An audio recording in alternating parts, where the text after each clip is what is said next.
Hello and welcome to a brand new episode of The Chicken Box. I'm your host, Jay Jackson. I am here representing the Afro, which is the Black Media Authority.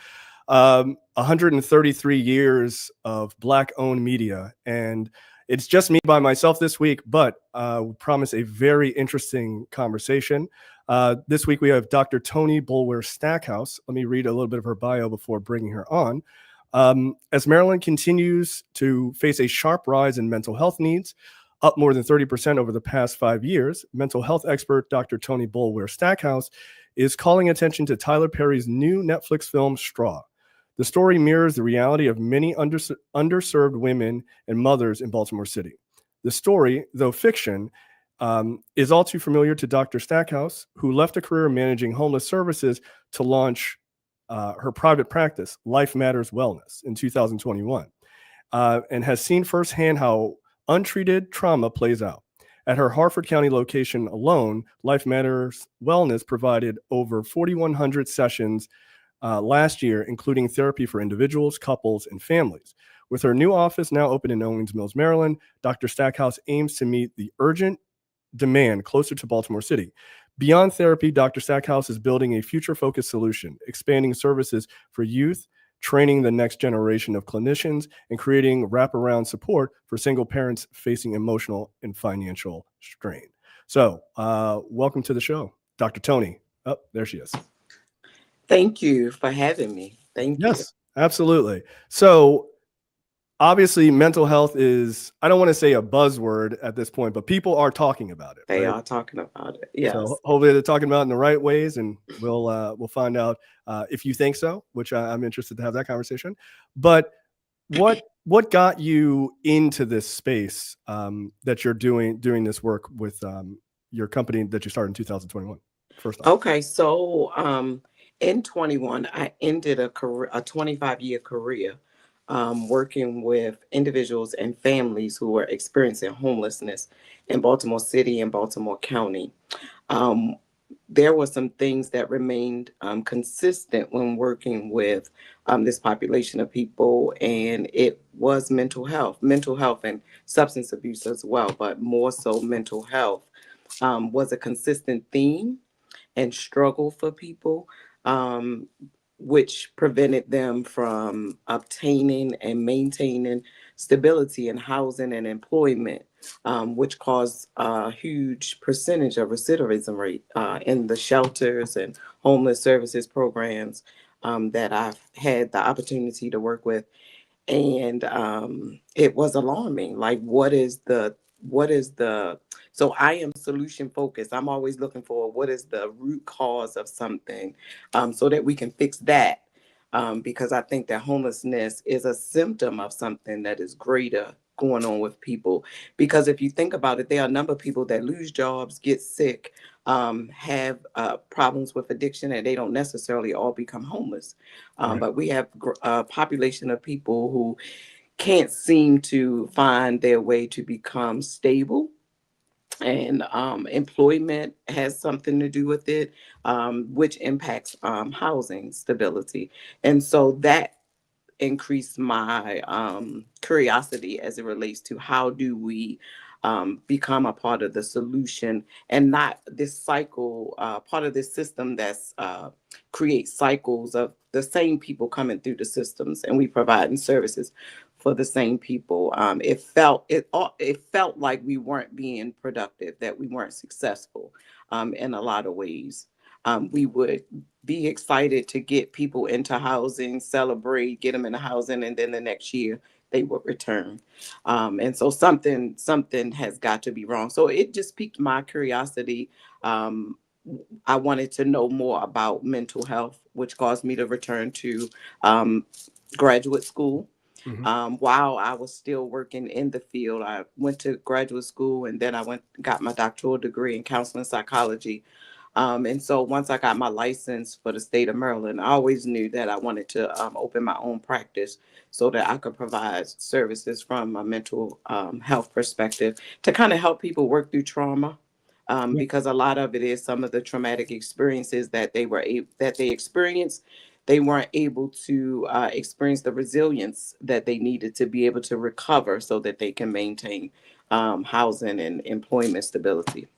Okay, that's a pretty good avenue to get into this. And Yeah. and your experience with just dealing with homelessness in and of itself, I think you get to kind of see kind of what are the core problems, right? And Yes, or absolutely. what are the core problems, and also what are the sort of especially when you're dealing with people who have mental health issues, like it homelessness can feel I feel like if you're outside of that world, like working with people, it can feel like that's the core issue, but there's all of this underneath, and like Yeah. how do So you, like many you said, things that look at that? contribute to homelessness. Right. Multiple things contribute to it. So I didn't look at homelessness as necessarily the problem, because when you look at that as the problem, you don't really You're missing so much. you missing something. Right. There are other things that causes homelessness. So that was the drawing line for me. Like, what continues to be the source of the problem? Right. No, that I mean, I think so many times with issues in society, we often look at what the symptoms are and we address Yes. the symptoms, right? It's like, Right. are people, not working? Let's just give them a job. But like, why Yes. can't they keep a job? Why can't they keep a job? And I always say to people, you can't treat symptoms, because you'll always have to treat the symptom. If you don't, it's just like if you have a headache, you can take a Tylenol to get rid of a headache. But if I keep having a headache, I need to determine why I keep getting a headache so that I can fix that problem versus keep taking out Exactly. Tylenol. Surely Tylenol would treat it, but I want to know why, so I Right. can treat the cause versus the symptoms. Right. And that's the hard work, right? Because That's the hard work. getting Yes. to the core of any real problem, it's like, all right, well, It can't we takes just a here, while just because you let's got to take this do Tylenol. research. Yeah, you Right. got to do research. You got to find out what's happening. You got to talk to people. You got to be willing to listen to people too, because if Yeah. you listen to people, people will tell you what the problem is. But a lot of times, people who want to help in the way that they want to help, they think that they have the answer and they know what the solution is, but it's not necessarily the solution to the problem. It's a solution to symptoms of the problem. Exactly. Well stated. So taking all of that, where does this movie come in? Is this like a light bulb moment? You're like, this is exactly what I deal with every day. You know, like what was that Oh like my for you? God, the movie. Have you seen the movie? I have not seen the movie. You have not seen the movie. Okay, so I don't want to mess it up for you, but I'm probably I going to I mess it I up for know you. all the details, The or the detail. largely Okay, details in okay. the ending. So the So that's movie okay. was astounding. At one point, when I first started to watch it, I started to turn it off because it seemed so real. Right? Okay. I was a single mom, so from even personal experience and work experience, Right. I sat up in the bed like, I don't know if I'm ready to watch this movie. But as it kept on going, I allowed myself to watch it, and it was so surreal. This movie is I kept on saying, there are so many Janiyas in this world, because that's the name of the main character, Right. Taraji P. Henson. Right. Oh my God. It is so, this is the real life of so many people. And um, the thing is, you think about from the beginning of the movie, she has so many problems as it relates to her trying to rear her child. And I know that they say at the end of the movie the baby died in the hospital and really didn't exist, but for the part that we went through before we knew that, um, every day moms are working and dads are working to try to make a living for their children, Sure. and it's difficult. There are systems that are created to, like, not necessarily always help in the best way, Right. and not problem solve for real life situations. She was dealing with real life situations and couldn't get the help that she needed or the support that she needed until she got to the last straw. It's like at the end of the movie, everybody wanted to be supportive and everybody wanted to help, but where was that initially? Yeah. Down Especially sort of since down the so line many people, services. yes, especially since so many people experience this. Why didn't nobody pay attention to her, the what she needed prior to getting to that point? And I know that a lot of times people burn bridges and don't necessarily know how to help foster healthy relationships. But somebody got to be able to say that people need help beyond their difficult or their challenges that they have in life. and Yeah. provide support for them. So, and I think that's a very good point. I guess my question is, like, when I saw the trailer and, like, you know, I heard about the movie and the details of the movie, it felt like these are a lot of things for one person's day, right? I mean, it's a movie, so I expect it's a little, you know, a little over the top, Yeah. but it feels like maybe it's like 9 people's level of things that they're doing, all kind of stacked onto one person, trying to make a point, which I understand, right? Because sometimes Right. you got to hit people kind of over the head with a hammer to Right, be like, right. pay You attention. got to exaggerate things in a way, Sure. but some people do live lives to that extreme. I call all of those things that happen. I call, and you know, you got 2 hours for a movie, so they got to cram it all in, right? But Yeah. I call that like a perfect storm.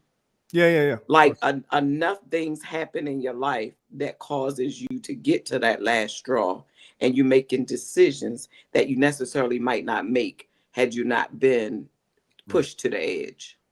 Right. And I mean, I think I think everybody has had like days where it just feels like Everything. one decision after another. Yeah. Like, how Let is this one more all thing happening? happen. Let one more thing happen. And Right. I'm going to be pushed to the edge. Right. Absolutely. Right. And you don't have to be a single mom or a single dad No, for that to happen. does anybody. Parenting in general, or people Yes. in general. So this movie is a depiction of a segment of it. But I mean, today, think about the world we live in. Everybody is kind of uptight and anxious about what's happening in our country, right? Right. And how do all of those things impact me and the people that I love and I care for?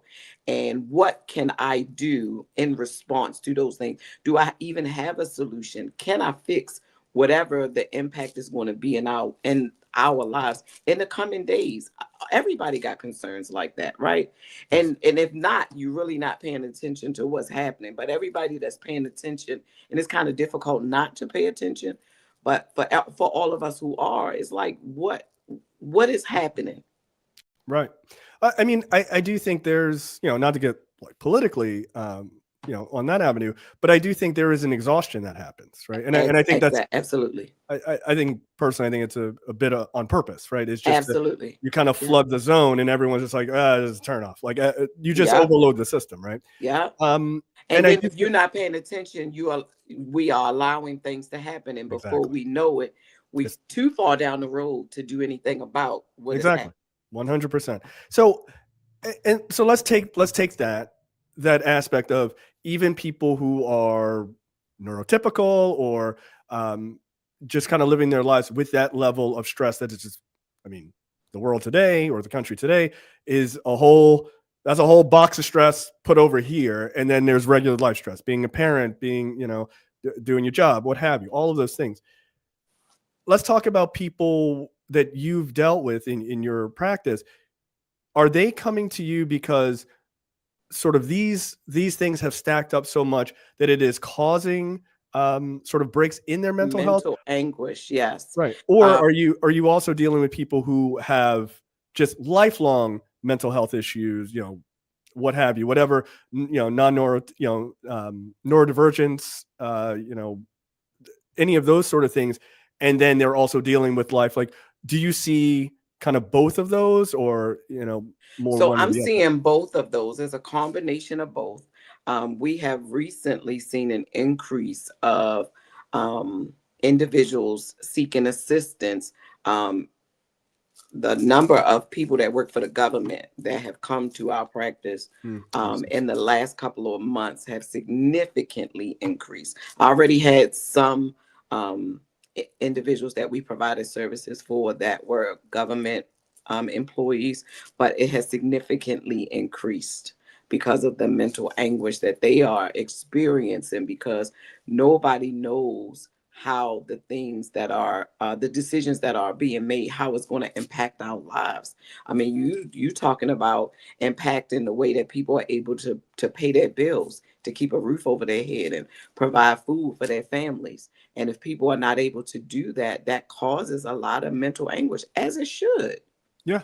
I mean, And like you said, that's inevitable. on top of whatever else I already had going on in my life. Exactly. Exactly.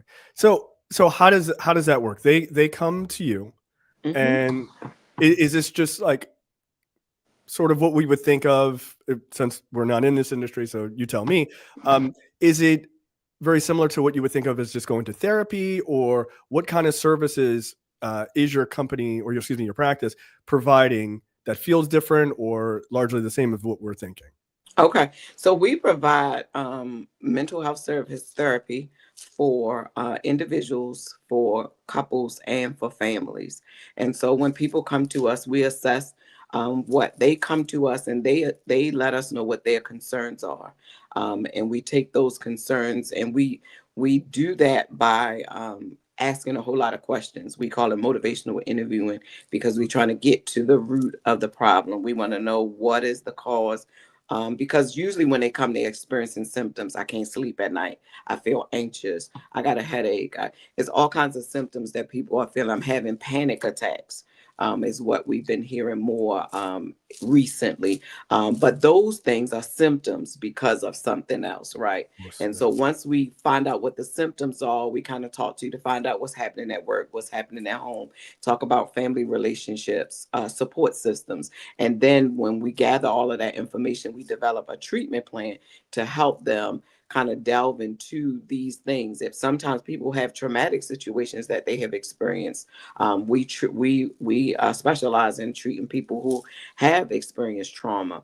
So it just depends on, and all of our treatment plans are designed, developed based on the individual. We don't have like one cookie cutter way that we provide services to all of our clients, because I could have 3 clients come in saying they having panic attacks, but the reason why they having panic attacks will be very different. So I can't treat them like one way of dealing with those symptoms. I have to tailor make it, which we call client-centered focus, is how we address our clients. That means you individually, you as the client, you're going to drive what our treatment plan is for you, because it's going to be based on significantly what your needs are as an individual. Makes sense. And so we provide that treatment, and our goal is always to work towards decreasing or eradicating symptoms, so that people aren't experiencing the symptoms that they are. Sometimes we are successful with that just with therapy, and sometimes we have to collaborate with medication. It just depends on the individual. Excellent. So, okay. Yeah, I'm very interested in this, just from a perspective of, I think mental health is, like I said earlier, it is used as kind of a buzzword, but I think people understand that it's very serious. Just in the sort of social media TikTok-y way of people talking, it's like, oh yeah, mental health, like we're all doing it, everybody's working on it. It's like, are we actually doing anything, or are we just doing like hashtags? I think we're doing more talking about it than we doing something about it. Exactly. But I think that since the pandemic, exactly I think the pandemic has significantly increased the number of people, especially in our culture, that have sought treatment. But I think it's still more conversation than it is doing the work. And again, that goes back to our earlier part of the conversation, is digging through all the noise at the top, and then getting into the sort of the root causes of these things. That's the work. And people are like, that's the work. I don't really want to talk about it. People don't necessarily want to do that. It's hard. It's hard work. No, who wants to, like, people like talking about themselves? Exactly. Right. I like talking about myself, but not so like deep. This. I heard somebody describe it like this, and it's exactly true. A therapist, when they want you to do their work, it's almost like you running from a burning building, saying that the building is on fire, and the therapist want to take you back to the building to help you unpry. And you're like, no, I don't want to do that. But you do, and it depends on what you are experiencing. In order for you to get to a space of peace, sometimes it do require you to deal with the very thing that you are trying to get away from, right? We have to deal with it and bring peace to it, and then we can get to a space where you can get away from it in a way that is not haunting you. That's a very good way of stating that is not haunting you. So, okay, I'm gonna ask a question that probably people listening do want to talk about, and I think it does need to be talked about very specifically. the Black community is not the hopefully okay, we didn't lose you. The Black community sort of historically is not the most gung-ho when it comes to dealing with these issues, right? We're normally like, we don't have time for all this. Like we got work to do. We got, our lives are already stressful enough. I'm not really trying Think to deal about with culturally, we've been taught what goes on in our house, stay in our house, right? We don't talk about it. exactly. We don't talk about it. Right. We don't talk about it. Right. Like pray it away, however you need to deal with it. Definitely Okay. pray it away. Yeah, Definitely. right. That is not working. Okay, for a lot of people, it's not working. And So, you missed the whole concept of what he meant for us to pray. He still meant for us to do something. Prayer is accompanied with something. Yeah, it requires action. It requires action. Yeah. I think a lot of people are just like, all right, put it on the shelf and somebody's gonna deal with it. Like you have to deal with it. You are it. Yeah, you're the person. So I want to lean into that a little bit. I have to imagine a large portion of your client base is in fact Black. And so how does that, when people come and let's say it's their first time dealing with sort of therapy services and what have you, whether it's as a family, whether it's an individual or a couple, how do you get past that hump? Because it's got to be a little bit pulling teeth there in the beginning. And how do you deal with that in the beginning? And how do you see that transition as people get more comfortable? Is that really kind of eye-opening for them? It is. I think that because largely culturally, we've not been people who have really dealt with mental health concerns. It really is about the unknown, right? People think that it's some great mystery, and it's not. So when people come for the first time, they are sort of anxious because they don't know what is going to happen. And so once you explain it to them, it's almost like, is that all? Yes, that's all. It's like when you have physical problems, you have medical problems, you go see your you go see your primary care. If you have dental problems, you go to the dentist, right? It makes sense. When you have mental and emotional problems, you go see your therapist. It's simple. It seems simple, but when you don't know because you've never done it, it's always this fear about the unknown. And so it's like a light bulb goes off when I explain it to my first timers. They once they experience or come to an understanding of what it is, it's almost like they're like, oh, I would have been done this. Yeah. You don't know what you don't know. Exactly. Do you see a difference in ages as far as how they deal with these therapy sessions? Yeah, Meaning I like think more that young people versus older folks? absolutely younger people are more eager than older people because of generations before us are the ones that were taught we don't talk about what happens in our house, right? So I see more younger people coming. We do have some older people, but when older people come, they are it takes them longer to warm up and talk about what's really happening versus young people when they get to talking, it's just like They put everything out on social media anyway. exactly. So that once they understand what it is, they're gonna just talk about it. But the older people are kind of slow to warm just because of the stigma attached to mental health and sharing your what we call your business, right? People have to understand. First of all, people have to know that they are in a safe space. I always have to say to people, this is a non-judgment space, because sometimes people withhold information because they're not sure, and then they get to a space and they have to get comfortable with a therapist and build that therapeutic alliance before they get to a place where they want to disclose information about their life. And I don't blame them, because you can't share everything about your life with just anybody, right?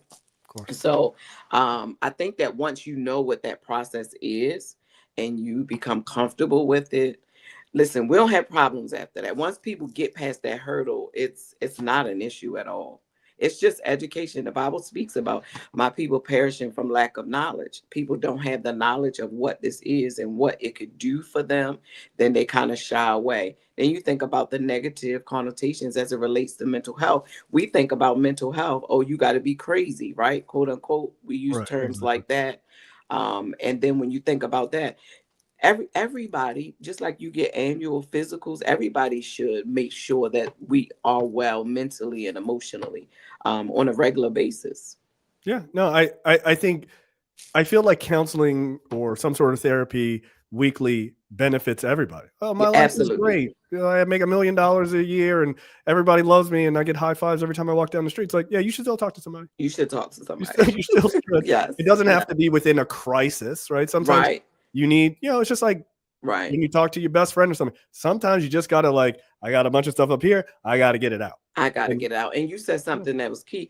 Why do we always wait till things get to crisis mode before we exactly. realize we got to do something? Just with your primary care, we do annual physicals. We Right. do see our doctors if we have symptoms, but a lot of times we see them annually. It don't got to be anything wrong, but we go and we do our appointments because that's what we supposed to do. We can be proactive instead of reactive. You don't have to wait Yeah. until something is wrong where you feel like you have symptoms to go and get treated for mental health. Right. We all know the big debate about healthcare is if you have it, then you can do preventative care, right? You You can do preventative yeah, care. right. Absolutely. Right. So Absolutely. And I it's don't better to understand why it would be any different. have built a relationship and a rapport with a therapist so that if you come to a point in your life where you have a crisis, you already have somebody that you can reach out to versus now I got to find somebody. Sometimes people are in crisis and they don't know who to turn to because they haven't built those relationships. No, I think that's yeah, no, no notes, right? I think you're Right. 100% correct about that. Yeah. It's just I think a lot of people see it as we talked about, just in case of emergency, break glass, call a therapist. Yeah. But then you're Yeah. starting at zero, and then you're trying to build up over weeks and months, and Yeah, because a lot years. of times when people Of come issues. in crisis mode, then they want the therapist to work a miracle so that they can get out of that space. And I Right. always have to say to people, this is the work that you do. As a therapist, I'm a facilitator of this healing process that you're going through. I'm not Ayana fix my life. I'm not going to fix your life. I'm going to help you be empowered so Right. that you can know the strengths that you already have to fix your own life, to do the things that you need to do to so that you are mentally and emotionally well. Yeah, I mean, going back to what we said earlier, you're coming in at that point, you're like, I need the Tylenol. Like that, I Right, just need that. It's right. I like, need the okay, Tylenol. there, Let's come before then. Let's come before you need the Tylenol. right. And with mental health services, there is no Tylenol. Right, Yeah. right, I, right. I mean, I guess we could give you a drug, but like, that's not necessarily what's going to help you. So, Yeah. um, no, I think you're doing amazing work. But not but and I want to talk about this future focused solution, right? These Hmm. expanding services for youth, training next generation clinicians, and these sort of wraparound services. Can you speak to any of those or Yeah, all of so them? I am an approved supervisor for the state of Maryland, and I am a teacher by nature, and I like to teach, and I like to have impact and development in the lives of other clinicians. So I have interns, and I am looking to hire additional interns, those who have taken the exam or not yet taken the exam for the state of Maryland that would like to become clinicians.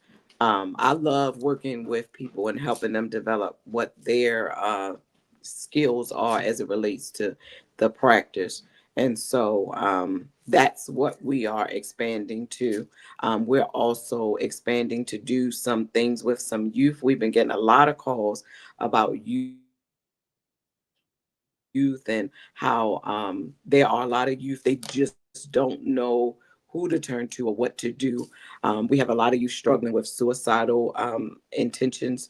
And so we just want to be a part of the solution in our area. So we got some things coming up in the fall that we want to help our youth or create platforms for them to be able to come and express themselves in ways that's helpful to them. People don't understand if you keep it bottled in, it just gets to a point where it explodes. And we just want to be able to create an atmosphere for young people to be able to come and talk about those things that they struggle with. Okay. in a safe, non-judgmental environment. Excellent. Now, for folks who are in sort of financial hardships, do you have services for people that at discounted rates, or I mean, I'm not trying to mess your money up, but but do you So people who are in those sort of financial situations that are dealing with these things? mental Do, health, yeah, absolutely. do you, So we have a yes, number of resources that we can refer um, clients to. They are another like funding for people to okay, access those funds so that they can access mental health services. We also do provide pro bono services to people. A certain percentage of the work that we do is we provide services to clients who don't have mental health, who do not have insurance or cannot afford to pay for it. So we certainly do. and do you find that a lot of people actually have this covered through insurance as well, that of your Yeah, clientele? we do. We do have a lot of people who do have insurance, and we provide services because we are credentialed with all of the insurance companies, and we do have clients who's self pay. So, and then like I said, we do provide services to clients who are not able to pay, and they might not fit the criteria for the resources that we have that might pay. The one of the resources we have is just for African American women. So if you don't fit that criteria, then we have to find another resource, or we just provide service. So we do provide services. I don't believe that people should not be able to access services because they lack the resources to. Right. I mean, um, yeah, you don't want to put people into a situation like you need help. Well, I'm sorry, you don't fit this you don't check. have the fund, you can't pay for it, we won't give it to you. So no, we don't turn people away. We will definitely help them find the resources to obtain the services, or we just provide services. Excellent. I, I mean, I just really think people. I think often a lot of times people think health insurance is for going to a doctor to check to make sure your elbow works or what have you. But yes, mental health services are also included in a lot of people's health insurance, and they should really look into Absolutely. And what people don't know, if you are employed, you can access EAP, which is mental health services.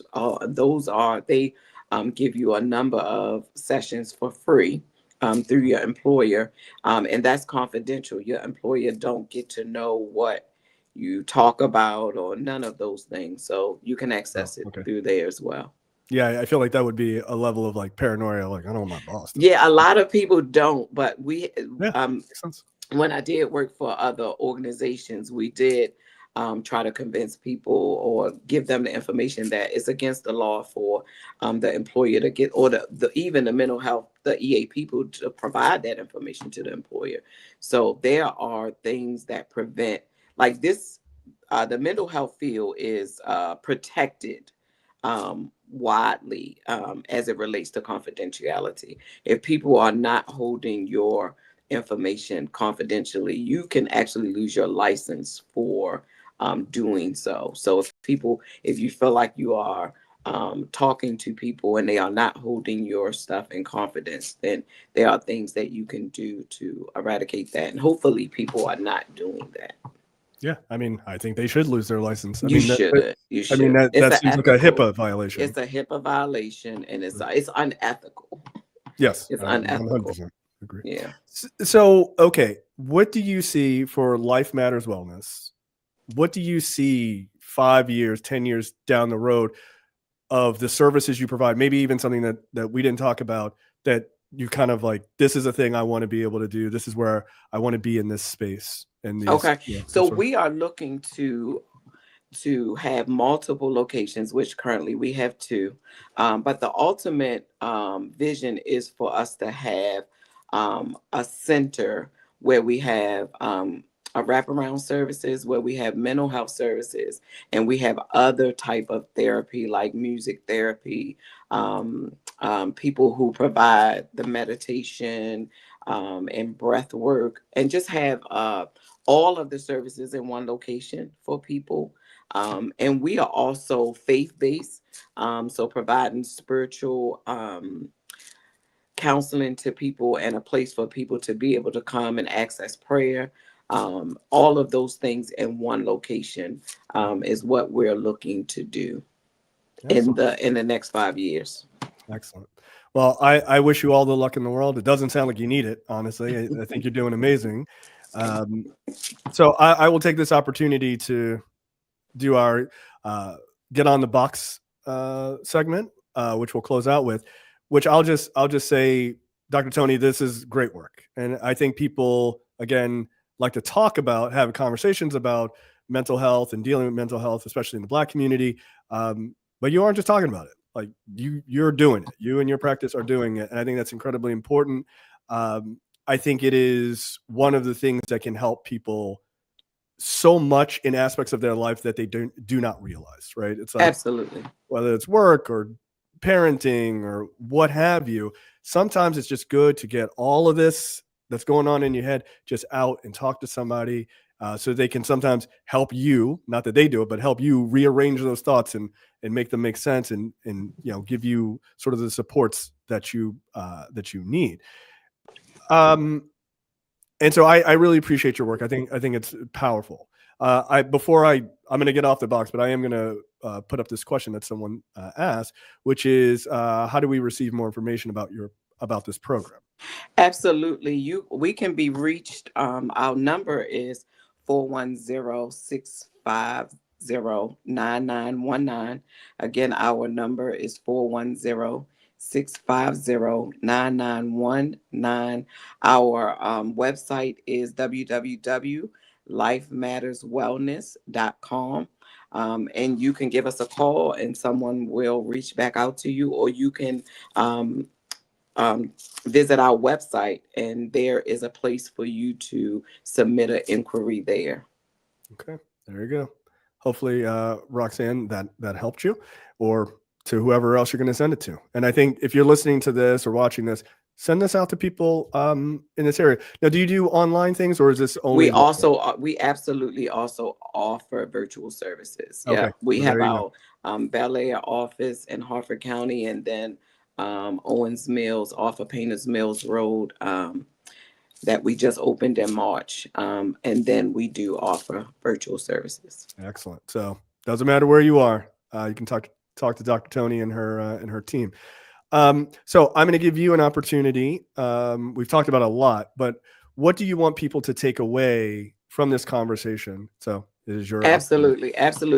I think that I am my thought pattern is really about being proactive and not being reactive. I am definitely a person that desires to be a part of the solution to a problem, and we got a lot of problems, right? And I can't be a solution to all of them, but as it relates to mental health, I really want people to walk away knowing that it doesn't have to be anything extreme going on in your life now, or if it is, you should seek treatment and not wait till you get to the last straw. The movie is just a depiction, and like you said, probably nobody will have all of those things happen at one time, but certainly people have enough things going on that causes them enough mental anguish that you don't have to suffer like that. Like if there is a way for you to get help, and there is, you should seek that help out, and you don't have to suffer alone. You don't have to suffer in silence. We all from time to time need help mentally and emotionally. And whatever your thoughts are about it, we want to break those stereotypes, those negative connotations as it relates to mental health in our community. And we really do want to make sure that we can access services. And we are here to partner with you. Life Matters Wellness is here to tell people we are partnering with you. We are working with you. This is your work, but we are partnering with you to exercise your right to have mental and emotional healthiness in your life. Excellent. So I don't think there's much else to say about that. I think you said it perfectly. So thank you, Dr. Toni. Thank you for having me. Absolutely. It was a pleasure. So thank you for everyone listening or watching. We will be back next week with another episode of the Chicken Box. We'll see you guys next week.